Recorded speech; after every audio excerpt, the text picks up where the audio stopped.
Hindi ko batid kung anong mga pangako yung binigay sa ni Asval o ni Perena.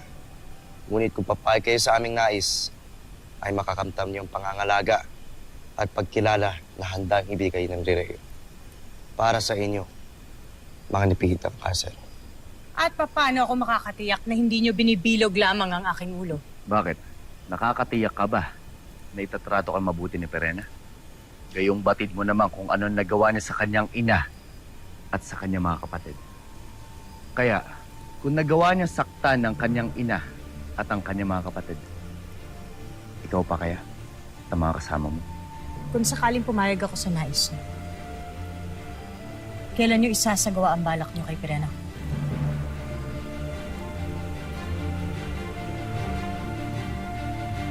Buti naman, Ibrahim, at nakiayon sa'yo ang mga dating kasama ni Lila Sari at ni Asval.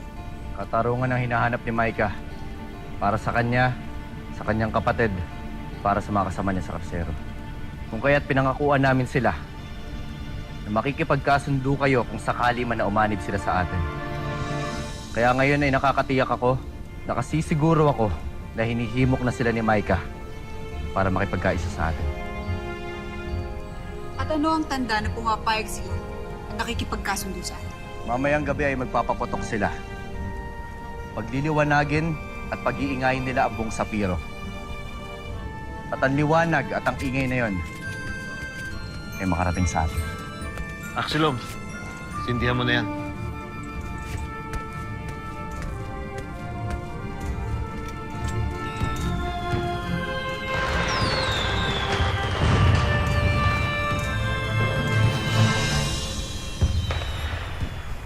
Kay ganda, Ina.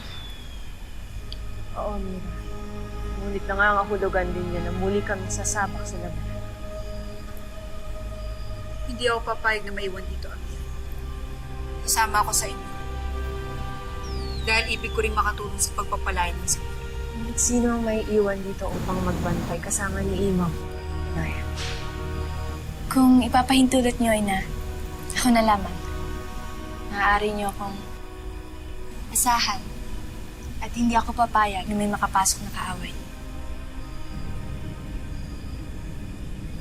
Kung sasanayin natin si Mira bilang iyong tagapagmana, nararapat lamang na pagkatiwalaan, subukan din natin siya.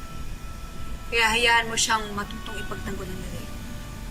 Dahil ito rin magiging katungkulan niya pagdating ng araw. At aking gagampanan yon, Ina. Hanggat ako pa ang kinikilala niyong anak.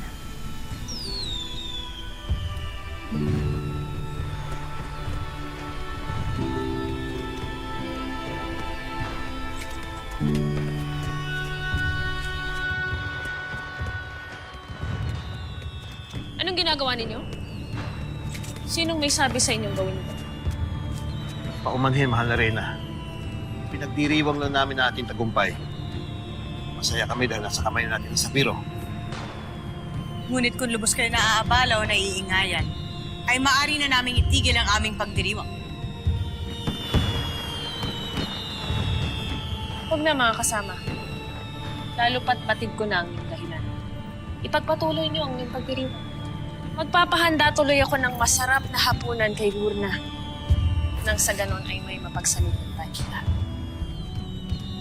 Hindi nyo na kailangan gawin yon, mahal na Reyna. Hayaan niyo na ako. Nais ko lamang makaambag sa inyong kasiyahan. Kayo masusunod, mahal na Reyna. Abisala, Esma.